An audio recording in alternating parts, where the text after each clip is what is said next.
The Tale of Mrs Tiggy-Winkle, written and illustrated by Beatrix Potter. I hope you like the story. Once upon a time there was a little girl called Lucy who lived at a farm called Littletown. She was a good little girl, only she was always losing her pocket handkerchiefs. One day little Lucy came into the farmyard crying. Oh, she did cry so.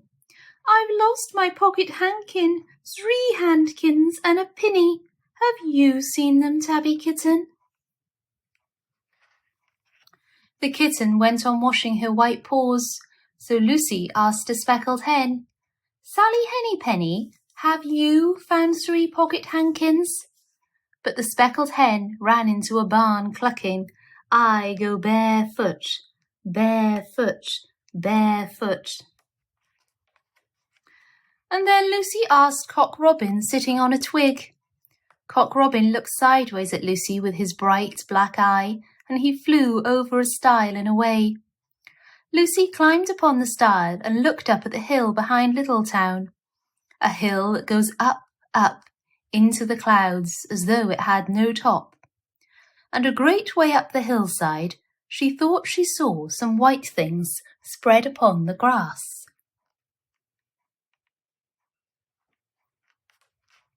Lucy scrambled up the hill as fast as her short legs would carry her, and she ran along a steep pathway, up, until Littletown was right away down below.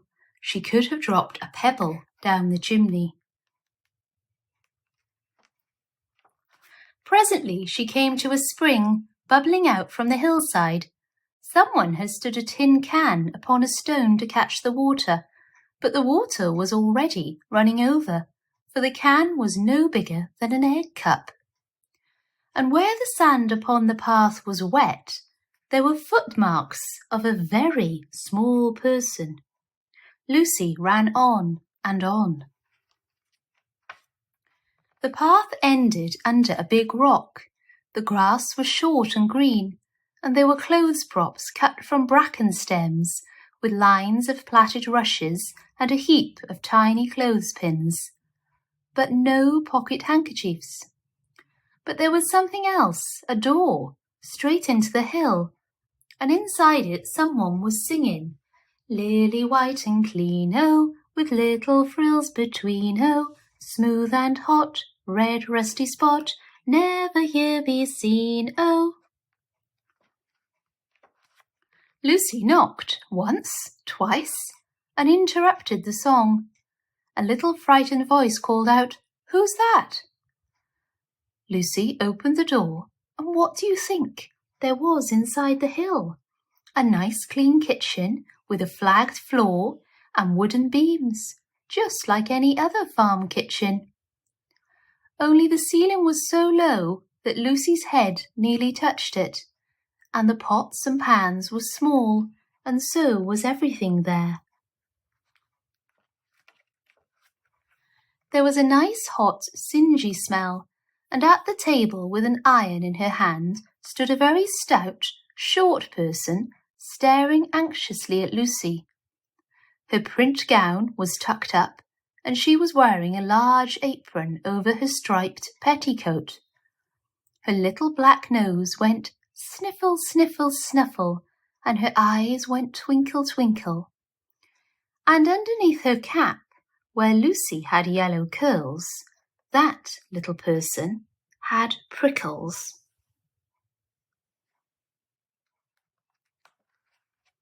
Who are you? Said Lucy. Have you seen my pocket handkins? The little person made a bob curtsy. Oh, yes, if you please, my name is Mrs Tiggy-Winkle. Oh, yes, if you please, I'm an excellent clean starcher. And she took something out of a clothes basket and spread it on the ironing blanket. What's that thing? Said Lucy. That's not my pocket handkin. Oh, no, if you please, that's a little scarlet waistcoat belonging to Cock Robin. And she ironed it and folded it and put it on one side.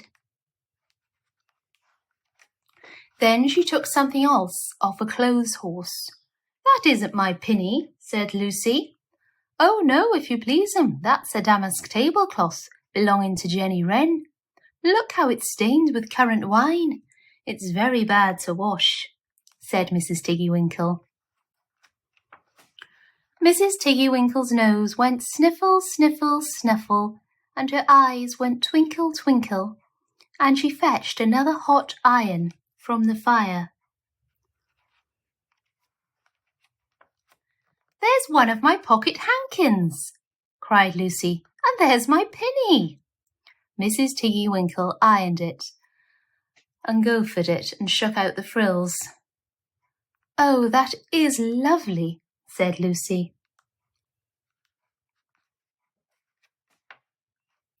"And what are those long yellow things with fingers like gloves?" "Oh, that's a pair of stockings belonging to Sally Hennypenny. Look how she's worn the heels out with scratching in the yard. She'll very soon go barefoot," said Mrs. Tiggy-Winkle. "Why, there's another handkerchief, but it isn't mine, it's red." "Oh, no, if you please'm, that one belongs to old Mrs. Rabbit, and it did so smell of onions. I've had to wash it separately, and I can't get out the smell."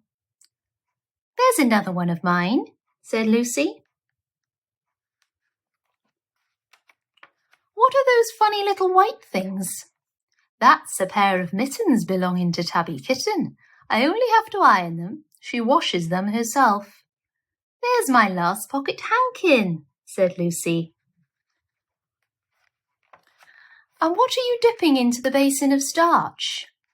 "They're little dicky shirt fronts belonging to Tom Titmouse, most terrible particular," said Mrs. Tiggy-Winkle. "Now I've finished my ironing, I'm going to air some clothes." "What are these dear soft fluffy things?" said Lucy.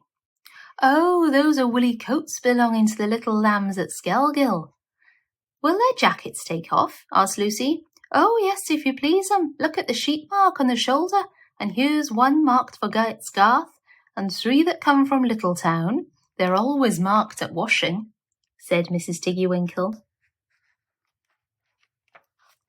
And she hung up all sorts and sizes of clothes, small brown coats of mice, and one velvety black moleskin waistcoat, and a red tailcoat with no tail belonging to Squirrel Nutkin, and a very much shrunk blue jacket belonging to Peter Rabbit, and a petticoat not marked that had gone lost in the washing. And at last the basket was empty.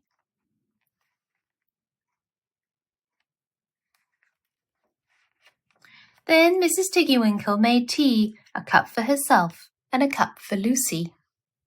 They sat before the fire on a bench and looked sideways at one another.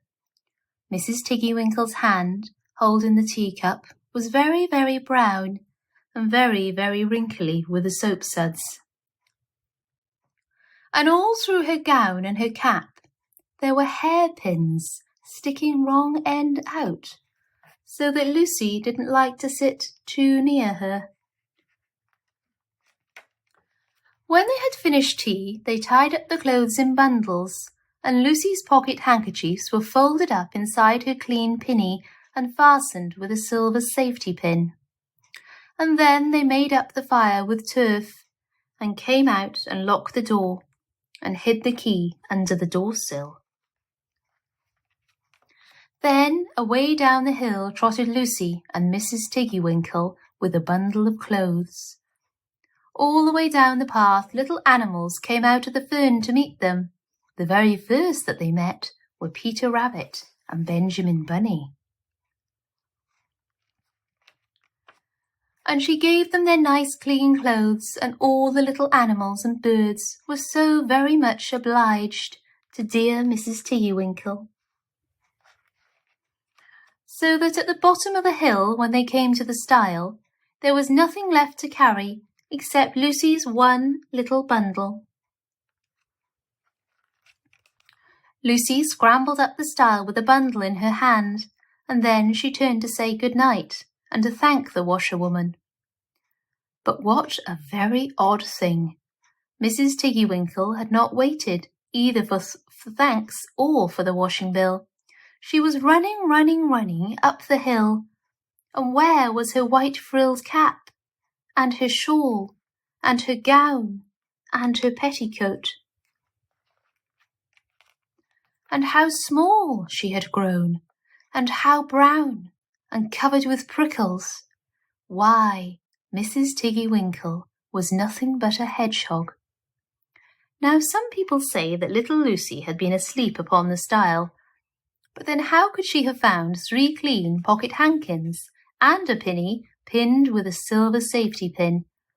And besides, I have seen that door into the back of the hill called Cat Bell's, and besides, I am very well acquainted with dear Mrs. Tiggy-Winkle. The end. Thank you for listening, and I hope you like the story.